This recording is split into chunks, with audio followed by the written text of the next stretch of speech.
Okay, we're at mission 12 in the t2x commentary, and if you're still listening, we hope that you are enjoying this and hopefully getting some insight into how all this came about. This is our second undead map, The Cure, where we go to the creepy ruined hospital and encounter the zombies and some new undead enemies, and get to kind of play with the combustion arrows a little bit more. This map was originally worked on and kind of conceptualized by Gingerbread Man Alex, who, of course, we all know from the TTLG forums, and he had to leave. I think we'd mentioned before, he left the project after about a year just for personal reasons, and had a lot of responsibility. And as we got into this, we had kind of the makings of a great mission, but there was just a lot of things that needed to be I guess, we just need to focus a little bit more and cut some things out and make some changes. And decide which version we wanted to use, because we had several rough drafts. Yeah, I think the interesting thing is Gingerbread Man, like a lot of really talented, ambitious guys, really took on probably a little too much responsibility at the start of the project, because he was skilled in multiple areas. He was a mission designer and also was an artist. And also wanted to manage art, so he was kind of tied up on three fronts. He was doing some mission design for us, doing some art resources himself, and then trying to manage the artist as an art lead. Right. And that was really, at the time, I think, too much, and combined with all the personal stuff. Yeah. We really just had to part company after a year, which and we hated to do it, but it was the only way that I think everybody was going to stay sane at the time. And he did come back a little bit at the end, not so much in contributing to the game itself, but he did the cover that's available on our website. The a lot of really great stuff. He wrote us a really glowing and flattering review. For TTLG, for the official TTLG review, right. And really helped us out a lot with the CD printouts and so forth when we were distributing our free CDs. Kind of felt like he was there in spirit, Yeah, he was there in spirit for a lot of it, but really, we did an assessment of the art, I guess, after about a year, to kind of see where we were, and a lot of the art responsibilities ended up falling to me. I was kind of I kind of had become the content guy. About a year in is about the time when Fett and I guess, fell into project co-lead positions, and in addition to all of our other inadvertently. But the art at that point was really it was almost kind of in as much crisis as sound was at that time, because we were good in certain areas and really lacking in others. I felt like we had one really spectacular texture set, which is the set for this mission, actually, the undead texture set for the Cure, but we didn't have any object models, really. We didn't have any new AI models. We had a bunch of kind of rogue texture artists that were taking textures from the web and or just not making very good textures to give to the rest of us, and so pretty much when I came on and responsibility came over, we pretty much just got rid of everybody, all the artists that were on there, but in a community and in democratic kind of inclusive way, we fired in a happy them all. way. We fired everybody. Yeah. Yeah, that was one of those executive decisions where it's it's if this is going to succeed, we got to get some people that are actually going to get in here and do the work. Yeah, I think we really just need a changing of the guard. We needed a new direction for the art, and we needed to get just some different faces in, I think, to really start cranking resources out. So at that point in time, I actually put mission design on the back burner, because a few of the talented mission guys were working away on maps at that point, and really shifted my focus in particular, I think, to art and to sound. And in this case, we'll talk about art, since we've talked about sound a little bit in the past. So the first priority was really to get list of things that we needed to get done, both objects and textures, and of course also AI models, and really get some good competent artists that could help start cranking those out. So first of all, we got on the model side, let's see, we got Von Eins right off the start, was one of the big community guys. He gave us 20 objects that he designed on his own, right off the bat, which was fantastic. That was really useful. Also very encouraging. Yeah, and also very a lot encouraging. Of new stuff, and it was finally we're getting some stuff from the art 20 guys, objects. We ended up having several hundred by the time we shipped, but just those first 20 were they were really inspiring. And we got a couple like really talented guys on board. We had Mud Shovel, who came on for a while at the beginning, and then he did a ton of stuff at the end, including our player arm art and our HUD and our light gem and all that, which was fantastic. Right. And then we had like Din and Eric, who were two model guys who did just tons of our AI models, like all of our guard models and you know the beasts that you see in the last mission and just tons of those. And then we had other guys like Damonite and Dom and Muzzman, who did skins and like little character tweaks here and there. And those were all really super useful too. So those resources just started pouring in as soon as we found those guys. And the same thing was kind of true of textures. You know, we found Adink, and Adink was really like a godsend as far as art, because he did everything. He did the metagame art and the map, and you know, the map screens and, you know, textures, and he ended up doing like the carry icons and stuff like that for the patch. And you know, that really helped us out tremendously. We had John P. come on board at the end, who made tons of textures for us. And just a lot of other guys who made like, you know, one or two texture families along the way. But it was really just a matter of finding those guys and getting them to help out. Right. And that was a real turning point too, because we were almost to the point, I think, especially with art, where we started feeling like, you know, we'd like to have all these new character models and weapons and all these things, but we may have to settle, you know, for you know, it's starting to occur to me that we may just have to go with what we've got, which is not a lot. And you know, then you start getting into thinking about, you know, cutting missions back and shortening the thing, which we just didn't want to do any of that. So when these guys started churning out stuff that we've been waiting for so long, it was just a real again, just another shot in the arm. It was a good pick me up for the guys that, you know, some of us that have been there the whole time and just been waiting on some of these things to show up. When they finally did, we felt like, okay, you know, good, we're going to be able to move on and really see, you know, get what we envisioned to happen here. Yeah, that was a long time coming, and you know, we had to do a lot of individual work ourselves. Like I did a ton of the object modeling myself. I'm not really a texture guy, but I was able to do like a lot of the objects and a lot of the skins for them, and combined with all the work that the other guys were doing, I think we got by somehow and ended up with a lot more art resources than we even anticipated. You know, Right. So it took about 2 years or so, but eventually we got, I think, all the art resources that we needed to make the maps cool. Right. And again, I think, you know, in speaking to maybe guys that are listening to this that are themselves working on a campaign with a team, you really have to have that long haul mentality. You've got to really take the long view and realize that even though maybe you've got some people on your team that are kind of slacking off or not coming through like they said they were going to, if you stay with it and you know, the community's big enough, if you stay with what you're doing and kind of stay true to your vision, hopefully eventually you'll end up with you know, with people seeing that you're serious about it and seeing the work that you have done and kind of throwing in with you and helping bring it along. You can't just really throw in the towel because the guys you started out with haven't come through. There's always more people, other people that will come in and help if you just look for them and be real, you know, just tenacious in finishing the project. And one of the best pieces of advice there I can give is not to assign too much to any one person, right, you know, exactly. And to eliminate bottlenecks. You know, assign like just a couple things at a time and see how people deliver. And when you have a really crucial piece of art or sound that other departments are depending upon, you know, you want to make sure you give it to someone who has a proven track record. Right. Because like our biggest enemy, like in all departments, but especially I think in art, was just getting people who would not respond, you know, to email or would just not show up for weeks at a time. And it wasn't so much that they weren't doing work, but it was that they weren't communicating that they weren't doing work. And so they may as well not have been doing the work as far as we knew. And so you're faced with either assign it to someone else or change what you intended to do and do something easier or just cut that all together. I mean, it really leaves you in a lurch kind of.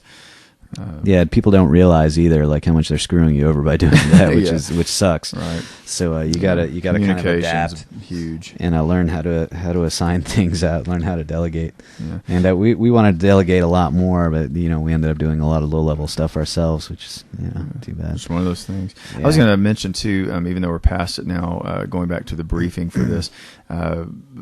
I don't know if anybody's mentioned or not, but you probably would notice that anytime a lot of the artwork for the zombies on here, for the undead, the zombies don't look anything like what we're used to from the original briefings in the original games, and even what they look like in game. But here again, I mentioned earlier Randall Ernest, the guy that did some of the smuggler drawings and stuff for the brothel. He did the zombie stuff too, and he's never played the game, so really had not a real good idea of what we were, what the look was for the zombies. And some of that stuff's a little bit over the top and a little, to me is a little bit jarring because we're just not used to seeing that particular style in the briefings. But here again, it was a situation where, because we were so ambitious and had so much art to get done, we kind of had to go outside the community a couple of times, and he was one of those guys that was great about helping us fill in the gaps, but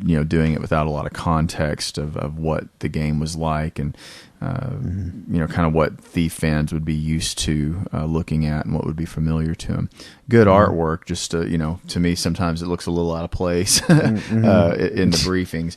But the guy, again, the team did a good job of kind of blending all that stuff and making it all look cohesive. So yeah, exactly. As we mentioned in one of the earlier commentaries, as we started to get all these art resources, we started to make test maps and put them all in. And one of the other really useful things is to try to not make very many pieces that are specific to one location or one mission. Make pieces that you can use across at least 2 or 3 maps and make pieces that are easily reskinnable. We did that in a couple cases where one of the artists made like a really nice table that we put in kind of our fancy locations, and then we just went and made a different texture and made it a little bit more rough around the edges, and then used some of that same geometry in our less nice maps, and so we got kind of like double use out of some of our art resources that way, and we still ended up, as I mentioned, a lot with a lot of art resources, but it did save us a little bit of time and a little bit of effort to do that. Toolhead did all the text, the writings for this, and there was a considerable amount. We had the diary pages that had to be collected, and we're also trying to really kind of too late in the game for my taste, but we're trying to introduce the idea that of Zaya's religion, that she worshipped Linjala, and there's a connection here between the kind of the cult, the healing cult that occupied this place, and her her religion back home, and that Malik was kind of aware of that and was using it, and it was kind of late in the game to really bring that in, but it just didn't seem appropriate to address it anywhere else without it just feeling really contrived. So you kind of get caught up on that here in Toolhead. I think did a real good job of documenting all that and trying to convey that, and just in over one mission's period of just the short period of one mission. He didn't have a lot of time to really develop that, but I think he did a good job given the time constraint that he had here of just the one mission. So here you get to see a bunch of the interconnectivity of the map. Right. It was important to again make this map exist on multiple levels. So you have like the street level, and then like some balcony levels, and then you have like the rooftops here. This actually has quite a few rooftops for an undead mission. I'm glad we were able to get these in. But we said in the very beginning, Gingerbread Man built some of the original drafts of this map, and really it was kind of interesting. He tried out a lot of different looks and themes. He built, I think, about half a dozen rough maps that were anywhere from 200 to 800 brushes, which were not complete maps, but were kind of incomplete test scenarios that tried out the textures and kind of the proportions and the look and feel, and they were all a little bit different, and they were all a little bit incomplete, and I think it was just an obsessive perfectionist way of trying to find the absolute best possible hospital that you could possibly present, as an undead map. And there were things that we liked about all of them, and but unfortunately none of them were very far along. They were literally just brushes and maybe a few objects placed here and there. So when he left the project and we had to take this over, we decided, first of all, to look at those and see if any of those early drafts of the mission were ones that we liked, and we actually ended up liking one that wasn't his final draft, but one I think that was his penultimate draft, which was this one here that we used as a base. And the reason that we liked it more than the others is because in this space it was a really good balance between the Ruined City section, where we felt there was some valid gameplay to be had, and it's really good for atmosphere, and the presentation of the hospital itself. You had this really nice big courtyard in the front, and then you had kind of a courtyard in the back with like another little building out back that at the time wasn't really fleshed out, but that we later developed into the church. And it just felt proportionally like this is the map that was going to work, that this is the one that we wanted to do. Yeah. It had some work that we had to cut some things out of it. The hospital, like you say, was much bigger to begin with, and we had to just kind of pare it down. So that it wasn't just because it could go on forever and ever. Yeah, that was one of the things about this rough draft that we needed to change immediately, was to cut down in size, because although it was mostly what you see here, it was really about, I would say, at least twice as big. There was more of the opening city section, and there was more of the hospital. The hospital had just wings that went out like ad infinitum, like in both directions. They're just huge, just massive.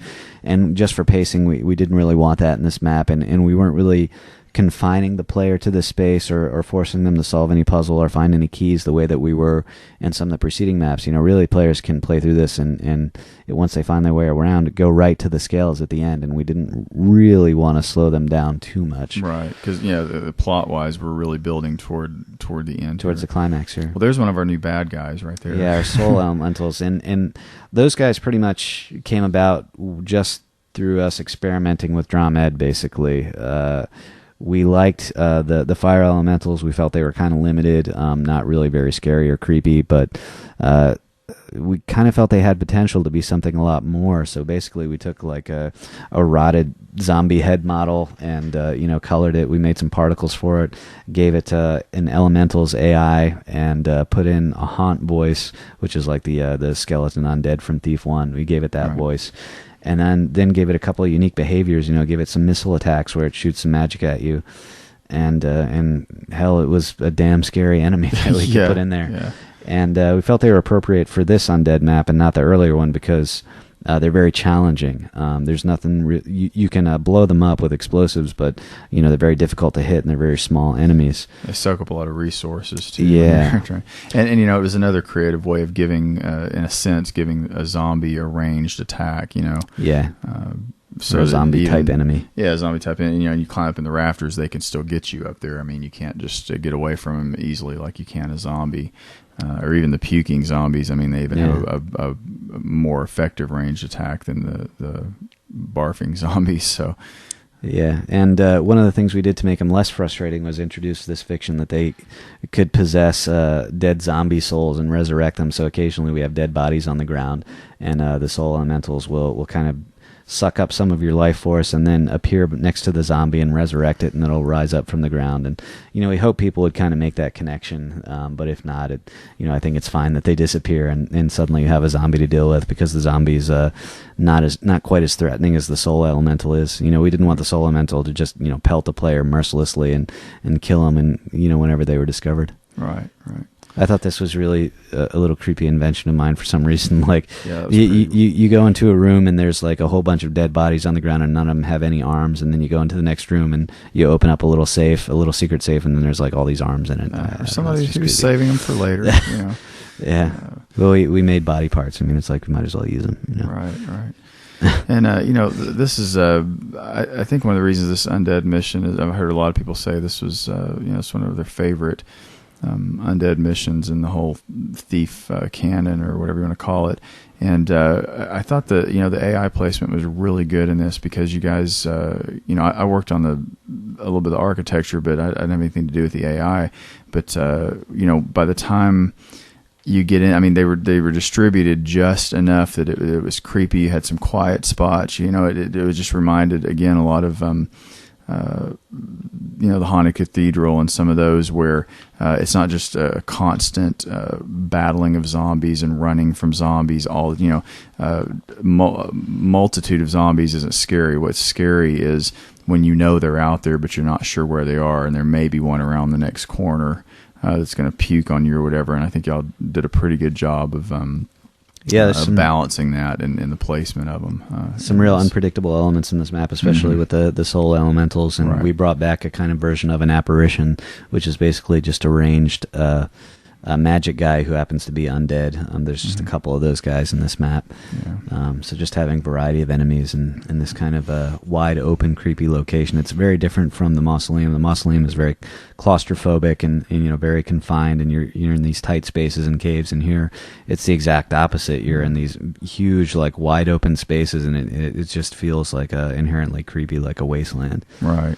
And there's some obvious reasons why Moloch didn't want to go in here, but obviously, as we find out, he couldn't go in here to get the scales, which was his objective originally in taking Zaya in and training her and all that, is to as a build up to go into this environment to get these scales, and only an adherent to or a believer in Linjala could go in here and get this. And we kind of that was something that really kind of developed later. We were trying to figure out, why wouldn't Malik go in here to get this himself? Well, there's got to be some kind of supernatural reason why he couldn't do it. He's a pagan. He didn't want to have something protected by the hammers. We'd kind of already been there and done that in some of the original games. So it was, kind of necessary to come up with this religion that she was an adherent to this puking zombies. She was an adherent to this religion of her homeland, which we don't really get into a lot. It's just we felt like only important to know in so much as the player understands that only someone who is part of that religious group, or is familiar with that, or believes in that, or has been part of it, or whatever, can go in here to this place and get the scales that he wants. And that's been his objective the whole time. And accordingly, this mission probably was a little tougher with some of the AI and stuff than some of the previous ones. But this is what we've been building up to. So that's the reason for that. And you're getting to use pretty much using all your tools and weapons by now, and all your jumping skills, all your climbing skills, everything that in the thief arsenal. She's got to really be at the top of her game to get in here, and there's some puzzles that have to be figured out. I mean, it's just kind of a little bit of all the things that that we're familiar with in the thief gameplay. It's again another opportunity for ice arrows. Ice arrows. Yeah, sometimes people forget about that. They try to jump to the ladder and don't realize they have ice arrows there. And they're frustrated. They put the ladder out of reach. Yeah. But anyway, and like I was mentioning, we wanted a lot of places where you could get up high and really kind of look down and see things. This was really kind of the perfect opportunity to use this church here in the back. Originally, this building was nondescript in the original rough out drafts that we got. And we decided to make it kind of this old church. This was kind of like what are we making, an abandoned prison, I think. And then there was like a chapel in the back. And ultimately, the healers that came, from foreign shores, which we know is from where Zaya's homeland came here, and we also we thought this was a good opportunity to tie into the cataclysm that's spoken of in the first game in the Dark Project, that happened in the old quarter where the zombies, the undead rose up. And of course we, again, felt like that was something that wasn't going to be revisited in Thief 3, whatever Iron Storm was going to do with it. They weren't really going to, but luckily didn't address that. So it allowed us to kind of come in and say, okay, well, everybody's wondering, what exactly happened. Well, we can now, kind of flesh that out a little bit and take some liberties with it and show that actually these healers, by uncovering what they did here and doing the things that they did with good intention, actually ended up causing that cataclysm that led to what we see in the haunted cathedral and Return to the Cathedral and all that. And again, just like with Truart and with Cavador and some of these, we felt like that was pretty safe territory. That pretty much anything that, as long as it didn't deal with the keepers and or changed Garrett's, or changed anything that might happen in the future. It might happen, yeah. Then we felt like it was pretty much a safe bet, and again, it was just a nice way to tie it into the original games, and we tried to do that as much as possible without just it feeling too contrived. And I think Toolhead did a great job with the texts in this, with the diary entries and all that, kind of getting you into that headspace, and because sometimes I would imagine some people, by the time they got to playing T2X, don't really remember a lot of the readables in the original game and about the cataclysm in the old quarter and that kind of thing. So it was kind of a challenge to remind them that had happened, and that was something that was part of the original mythology, and here's kind of the backstory now. And if not everybody gets all the references, that's totally fine too. Because all the fiction that we wrote for this has relevance to what you're immediately seeing in front of you. So that's all fine. But definitely wanted to try to tie it in for the people who are paying attention. Yeah, but in a classy way. Not in a contrived way. Not in a contrived way. Every readable's got some kind of in joke or reference. But just when it seemed appropriate, and this just seemed like an appropriate way to do it, because the mission reminds you of those undead missions in the original, in the Dark Project, and everybody's always wondered how did that happen? What was the cataclysm? What caused it? And that was one of my favorite bits of fiction, I think, from Thief 1. Yeah. It was a mystery. It was a really scary thing because you didn't know. The idea of having this completely walled off section of the city that's completely burnt out and isolated, and that no one goes in because there's so many bad things that happen there. It's kind of terrifying, And now, of course, Adis has to wade. Where am I getting these names from? Zaya has to wade right into the middle of that whole thing. So, yeah. I think the thing that makes it scary for me is the fact that it takes place in an urban environment, because typically you think of horror as taking place in an isolated environment or out in the country somewhere, but in Thief, everything is in the city. It just happens to be this walled off section of the city that everyone walks by, but no one goes in because there are terrible things that happen there.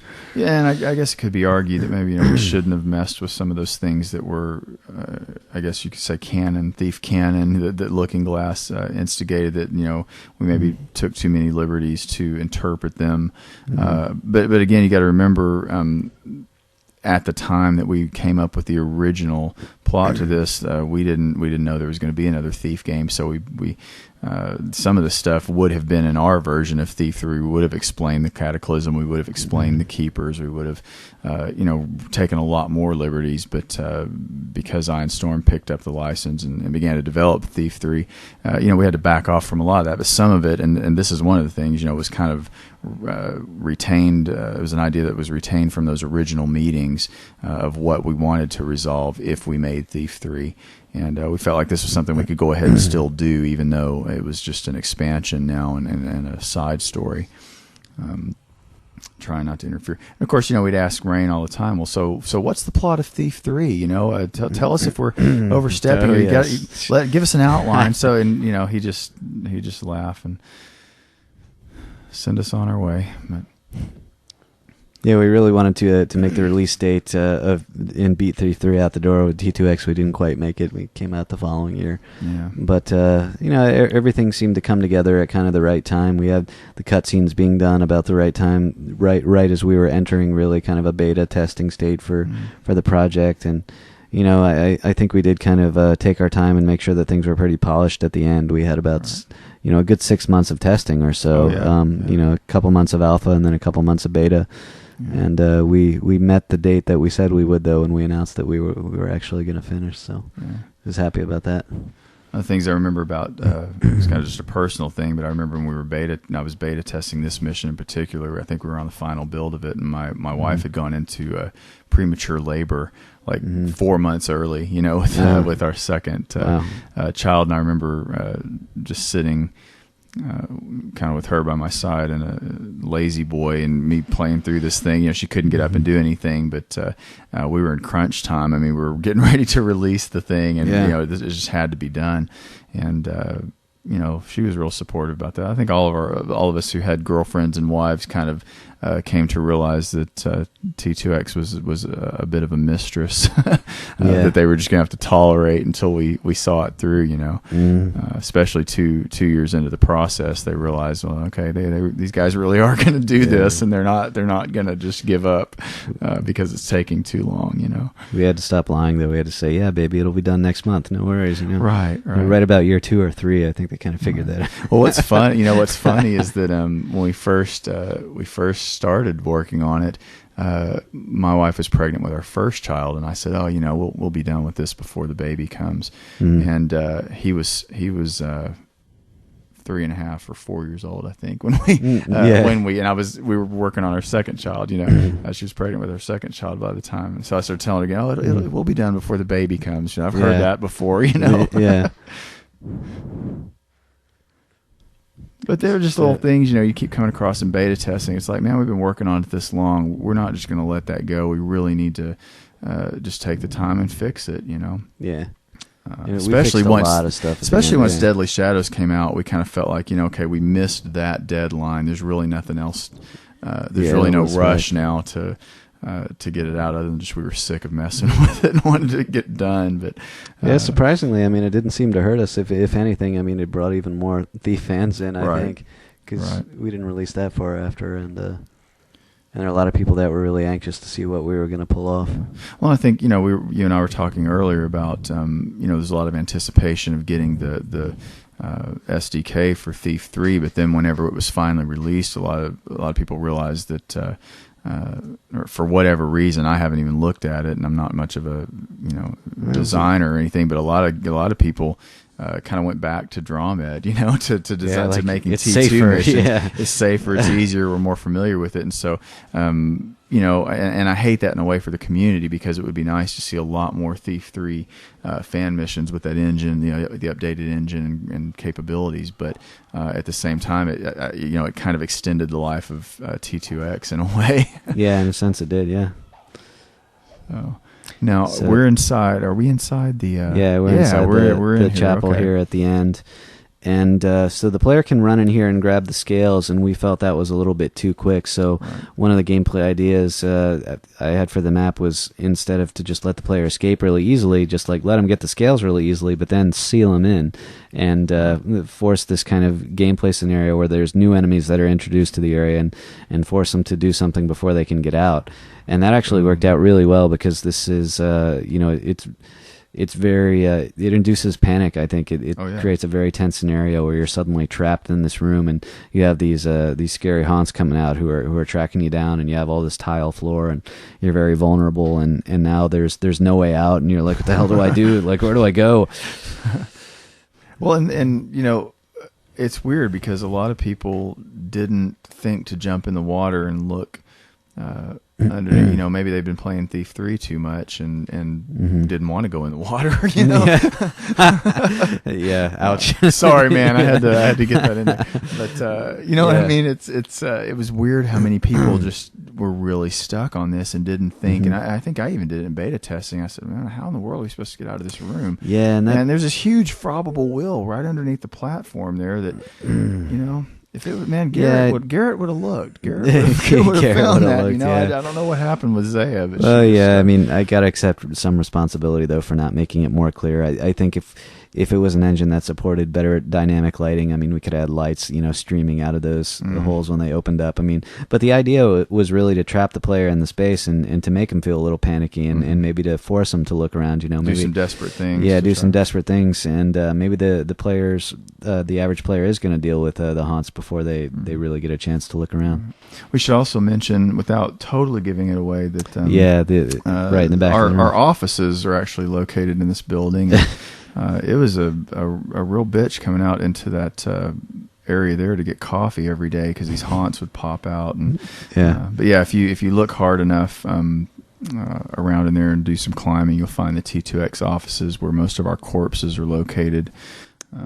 Yeah, just a little in joke. We kind of put ourselves like in the back of a rotted, haunted cathedral, just for the hell of it. Well, that's kind of what it felt like by the time we were done. Oh my God, get me out of here! Make it end. You know. But we got the second quote scroll back there. We actually had so many quotes. We needed two quote scrolls. Probably could have filled 2 more. Oh yeah.